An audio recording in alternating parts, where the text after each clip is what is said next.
Bueno, hola chicos. Hoy les voy a explicar el último trabajo práctico, si Dios quiere, que es materia, moléculas y átomos, y vamos a explicar qué es un átomo.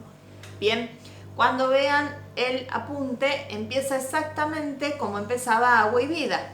Bien, van a ver la gotita de agua, ¿sí? Que se divide, ¿sí? ¿Hasta cuánto podemos dividir el agua? ¿Infinitamente? No. Hasta un punto en donde más no se puede dividir, esto ya lo dijimos en el otro video, que es el punto de la molécula de agua, ¿sí? Que estaba formada por un átomo de oxígeno y dos de hidrógeno. Estoy viendo que el apunte que está en PDF salió mal, todas las flechitas se fueron para cualquier lado, ¿sí? Pero es el mismo dibujo que el primer apunte, así que sí, tienen el PDF así todo mezclado, en la parte donde explica que la molécula de agua tiene un átomo de oxígeno y dos de hidrógeno, fíjense en el apunte anterior, ¿sí? Porque ¿qué pasó? Se desacomodó todo al pasarlo a formato PDF. Bueno, y hablábamos de moléculas y de átomos, ¿sí? Entonces, ahora vamos a recordar qué era. Bueno, entonces hablábamos de que tenía la gotita de agua y la rompía, o sea, la dividía, ¿sí? La divido tantas veces como puedo, hasta que llega un punto que no la puedo dividir más, que era el punto de la molécula de agua. ¿Por qué no la puedo dividir más? Porque si la divido ya no tengo más agua. ¿Se puede dividir? Sí, pero ya no tengo más agua. Este punto se llamaba molécula, ¿sí? Molécula, que contiene todas las características de la porción más grande, ¿sí? La molécula contiene todas las características de la sustancia, ¿sí? Lo mismo pasa con el alcohol, con un pedazo de madera o cualquier materia, ¿sí? La dividimos tantas veces, ¿sí? Este mismo pizarrón. Lo puedo dividir tantas veces hasta que llego a una porción mínima. Una vez que llego a esa porción mínima que mantiene todas las características de la sustancia, ¿sí? La llamo molécula, ¿sí? Una molécula. Muchas moléculas, ¿sí? Conforman la materia más grande. Bien, ¿qué pasa cuando rompía esta molécula? Ya no era más agua. Ya no va a ser más madera, ya no va a ser más alcohol, ya no va a ser más pizarrón. Van a ser átomos sueltos, que en el caso del agua van a ser dos átomos de hidrógeno y uno de oxígeno. Bien, en el caso del agua. En el caso del alcohol vamos a encontrar hidrógeno, carbono, oxígeno, ¿sí? En el caso del agua es esto. Ahora, la pregunta de la profe es la siguiente. Si empiezo a romper todas las cosas que encuentro en el mundo, me voy a China, rompo un árbol y empiezo a ver qué átomos conforman ese árbol, y me voy a, no sé, a Estados Unidos y agarro una hamburguesa y la rompo y veo qué átomos conforman esa hamburguesa. ¿Cuántos tipos de átomos hay en todo el mundo? ¿Cuántos tipos de átomos hay? Infinitos. O sea, ¿cuántos tipos de esto? ¿Ves? Acá encontramos que hay hidrógeno, o sea, todos son iguales, y un oxígeno, ¿bien? Que conforman el agua. Ahora, ¿hay infinitos tipos de átomos en el mundo? ¿Infinitos? ¿O hay una cantidad limitada? Y miren qué maravillosa que es la naturaleza, que no hay infinitas cantidades de elementos, de átomos en el mundo. Hay solamente 120 y pico, y están todos acá, en la tabla periódica. Bien, esta tabla periódica, si quieren, yo ahora se las descargo en el Classroom y se las comparto en el WhatsApp, ¿sí? Porque la tengo escaneada. Bien, esta es una tabla periódica. Fíjense que todo lo que constituye nuestro mundo está resumido acá, en la tabla periódica. Es decir, que si yo rompo lo que sea y lo analizo, los elementos que los componen van a estar acá. Acá en esta tabla hay a ver cuántos hay, porque varía según hay muchos elementos artificiales. En esta tabla en particular hay 103 elementos, hay tablas que van a encontrar que tienen 120, ¿sí? 93 son naturales, el resto los hace el hombre en el laboratorio.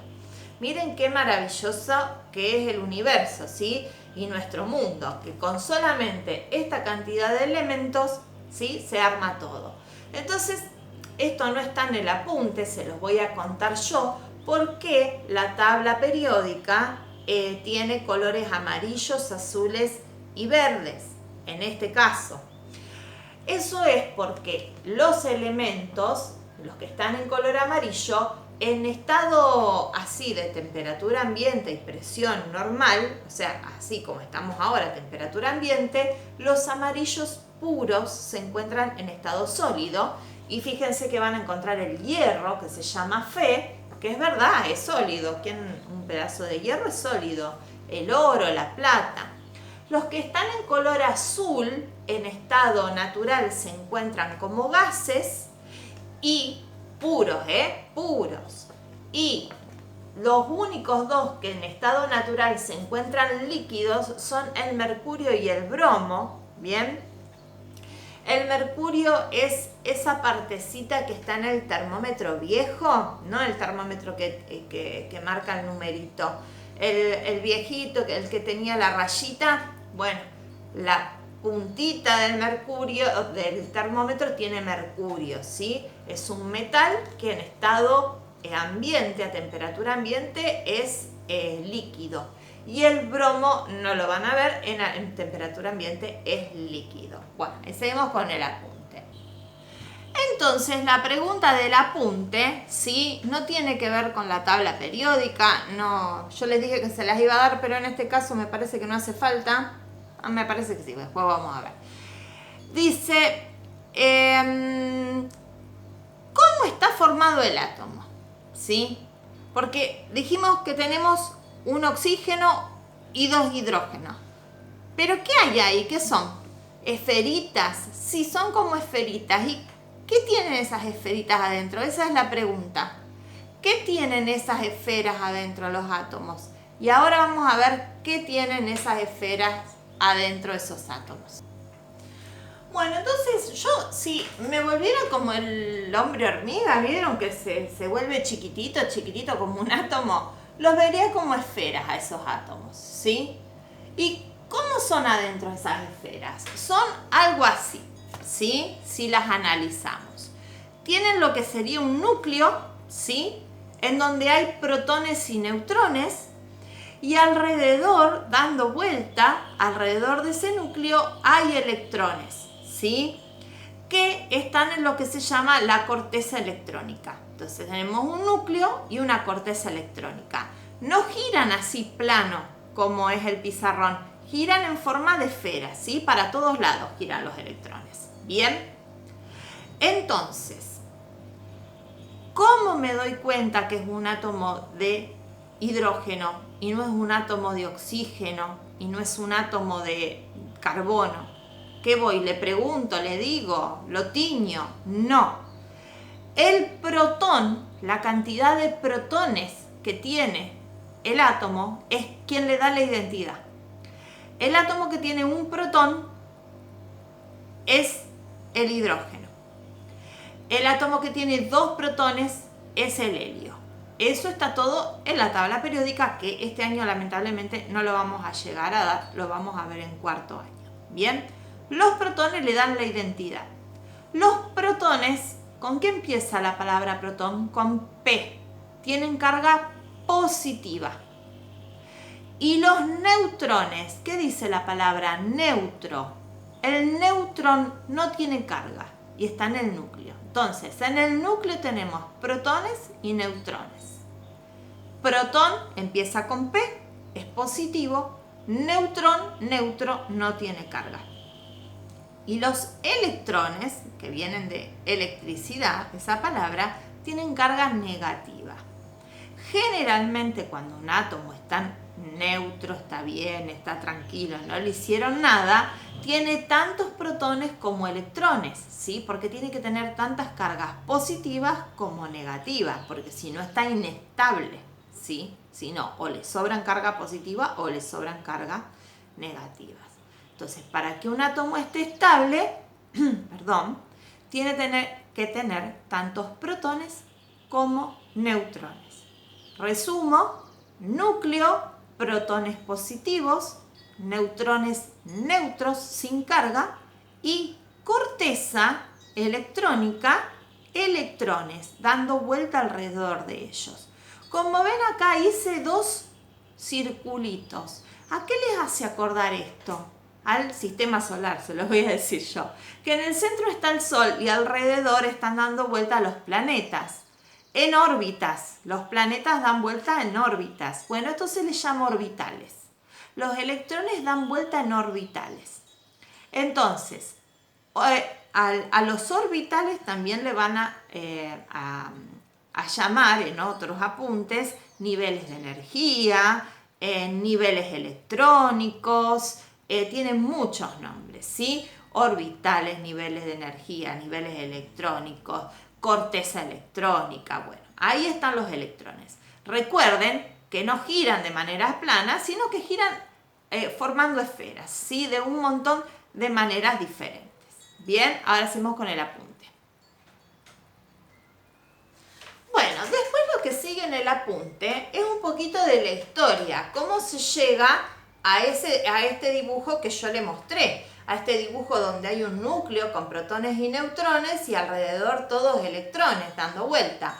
¿Cómo se llegó? Bueno, no fue de un día para el otro, hubo muchos científicos involucrados en el medio y muchos años de historia. Fíjense, y esto me dio realmente mucha risa, que en el apunte dice que 500 años antes de Cristo, este Demócrito, un filósofo, sí, porque antes eran todos filósofos, no eran científicos, decía que me da mucha risa porque él usó una gota de agua, y yo la gota de agua la había usado sin saber que Demócrito lo usaba, o sea, tengo una conexión ahí con Demócrito. Bueno, Demócrito decía, ¿puedo dividir una gota de agua indefinidamente? Y llegó a la misma conclusión que la profe y dijo que no, ¿sí? Entonces él, como no sabía y no había ni microscopio ni nada, era filosofía para él, era suposiciones, ¿sí? Dijo, eso se llama átomo, ¿sí? En griego, ¿sí? Sí, significa en griego sin, tomo, división, sin división. ¿Vieron que cuando uno tiene libros por fascículos se le dice tomos? ¿Sí? Tengo diferentes tomos. Bueno, tomo significa división. Entonces, átomo, sin división. Y de ahí viene la palabra átomo. Él dijo, hay algo ahí donde llego y no puedo dividirlo más. Después nos dimos cuenta que sí que se puede dividir el átomo. ¿Sí? Se produce la bomba nuclear. Se produce un desequilibrio tal, ¿sí? Que genera, digamos, una liberación de energía tal que explota todo, ¿bien? Pero bueno, él encontró que en la materia había algo tan pequeñito que no se podía dividir y él le llamaba átomo. Acá le puse, ¿bien? Demócrito, 500 años antes de Cristo, fíjense ya cómo decía, hay algo que no se puede dividir y que hasta ahí llegan las cosas. Bueno, después viene Dalton. Dalton decía, sí, es así como dice Demócrito, a ver, ¿dónde me da brillo acá? Me da brillo en todas partes, che. Bueno, Dalton decía, sí, es así como dice Demócrito, pero no, ¿sabés cómo son? Como una bolita de billar, ¿sí? Como una bola de billar así durita, chiquitita, es así, ¿bien? No hablaba de carga, no hablaba de nada. Dalton decía, son bolitas de billar. Después vino Thomson. ¿Vieron como el dibujito de Gravity Falls que está Thomson? Bueno, el mismo nombre, Thomson. Thomson decía, ¿qué le agrega al modelo de Dalton? Le dice, sí, Dalton, tenés razón, son bolitas de billar, pero sí tienen cargas. Tienen tantas cargas positivas como negativas. Y están todas así mezcladas como si fuese, ¿vieron el pan dulce que trae la fruta que a nadie le gusta. Bueno, trae así. Él decía es como un budín de fruta. ¿Por qué dicen budín de fruta? Porque el pan dulce en Centroamérica se dice budín de frutas, por eso lo van a encontrar así, ¿sí? O cuando la mamá compran el budín con pasas y todo eso, bueno, algo así parecido. Dice, tiene tantas cargas positivas como negativas, están todas mezcladas. ¿Qué pasaba con Thomson? Ya tenía la idea de la carga, pero no tenía la idea de que la carga estaba acomodada. Y ahí viene Rutherford. Y Rutherford dice, tienen carga y la carga tiene un orden determinado. Hay cargas positivas en el centro y negativas afuera dando vueltas. Fíjense cómo Rutherford ya las acomoda. Todo esto van pasando muchísimos años, ¿sí? ¿Y qué les falta a Rutherford? Los neutrones les falta a Rutherford. Bien,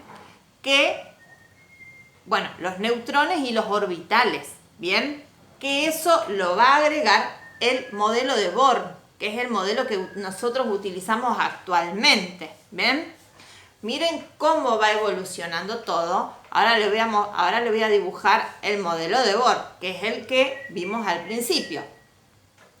Bueno, y este sería el átomo de Bohr, que Bohr le dice, sí, Rutherford, es verdad, hay cargas positivas en el centro, pero no solamente hay cargas positivas en el centro, sino que